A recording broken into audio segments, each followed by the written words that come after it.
Assalamualaikum warahmatullahi wabarakatuh. Perkenalkan, kami dari kelompok LB1 dengan dosen pembimbing Ibu Lulu Anissa. Sebagai berikut adalah nama kelompok kami. Kami dari Prodi Sarjana Bidan dan Profesi Bidan Universitas Aisyah Yogyakarta. Video ini kami buat untuk memenuhi tugas mata kuliah Ilmu Kebidanan. Kasus kebidanan yang kita ambil adalah tentang KPD. Apakah itu KPD? Yuk kita simak selanjutnya. Berikut adalah skenario kasus seorang perempuan berumur 24 tahun G1 P0A0 hamil 37 minggu datang ke rumah sakit dengan keluhan merembes air dari jalan lahir sejak 8 jam yang lalu. Hasil anamnesis mulas teratur sejak 1 jam yang lalu dan belum keluar lendir darah.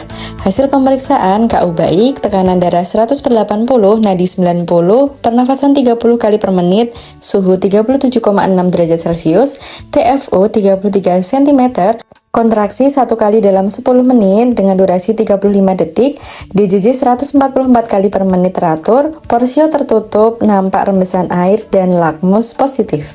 Mari kita simak bagaimana penata laksanaan asuhan kebidanan pada ibu tersebut. Kita akan membahas apakah itu KPD. KPD, ketuban pecah dini, adalah keadaan pecahnya selaput ketuban sebelum ataupun dimulainya persalinan. Diagnosis ketuban pecah dini ditegakkan berdasarkan anamnesis dan pemeriksaan in speculo. Pemeriksaan dalam sebaiknya tidak dilakukan karena akan meningkatkan kemungkinan infeksi pada pasien dengan KPD. Untuk memastikan cairan yang keluar adalah cairan amnion atau ketuban, kita pastikan beberapa hal. Yang pertama, bau cairan ketuban adalah bau yang khas. Kedua, lakukan dengan tes lakmus, yaitu perubahan warna dari merah menjadi biru. Yang ketiga, kita bisa melihat gambaran pakis yang terlihat pada mikroskop. Setelah menegakkan diagnosis ketuban pecah dini, perhatikan juga tanda-tanda infeksi yang mungkin akan terjadi. Berikut gambaran air ketuban pada kertas lakmus yang berubah menjadi warna biru dan gambaran seperti daun pakis yang terlihat pada mikroskop. Faktor predisposisi atau penyebab adanya ketuban pecah dini yang pertama, riwayat ketuban pecah dini pada kehamilan sebelumnya, infeksi uterus, serviks atau vagina, riwayat infeksi menular seksual, perdarahan pervaginam, merokok, distensi uterus seperti polihidramnion, dan multiple kehamilan. Tata laksana manajemen ketuban pecah dini dibagi menjadi 4 berdasarkan usia kehamilan, yaitu usia kehamilan kurang dari 24 minggu, 24 sampai 34 minggu, 34 sampai 37 minggu, dan lebih dari 37 minggu. Menurut panduan dari POGI, dengan algoritma manajemen ketuban pecah dini sebagai berikut. Pasien dicurigai dengan KPD dilakukan penilaian dengan anamnesis, pemeriksaan fisik, pemeriksaan penunjang. Selanjutnya dilakukan manajemen sesuai dari usia gestasi atau kehamilan.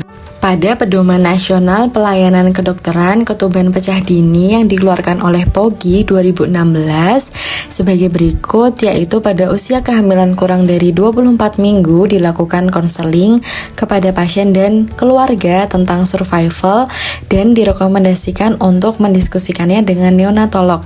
Untuk 24 sampai 30 minggu dilakukan manajemen ekspektatif atau rawat inap, berikan magnesium sulfat, dan juga memberikan kortikosteroid. Untuk 34 sampai 37 minggu, jika maturitas fetus terdokumentasi, berikan induksi dan manajemen ekspektatif. Juga pertimbangkan untuk pemberian kortikosteroid. Selanjutnya, untuk usia lebih dari 37 minggu, berikan antibiotik untuk profilaksis. Dan bayi dapat dilahirkan melalui persalinan normal dengan induksi maupun seksio sesaria atas rekomendasi dari dokter spesialis kandungan. Asuhan kebidanan sesuai dengan skenario kasus tersebut meliputi evaluasi kondisi ibu termasuk tanda vital, riwayat kesehatan ibu, evaluasi janin, monitor detak jantung janin secara teratur. Yang ketiga, pencegahan infeksi, memantau tanda-tanda infeksi seperti demam, nyeri perut, dan tidak terlalu sering untuk melakukan pemeriksaan dalam. Yang keempat, yaitu KIE ibu mengenai pentingnya istirahat dan mendiskusikan tanda-tanda bahaya yang harus segera dilaporkan.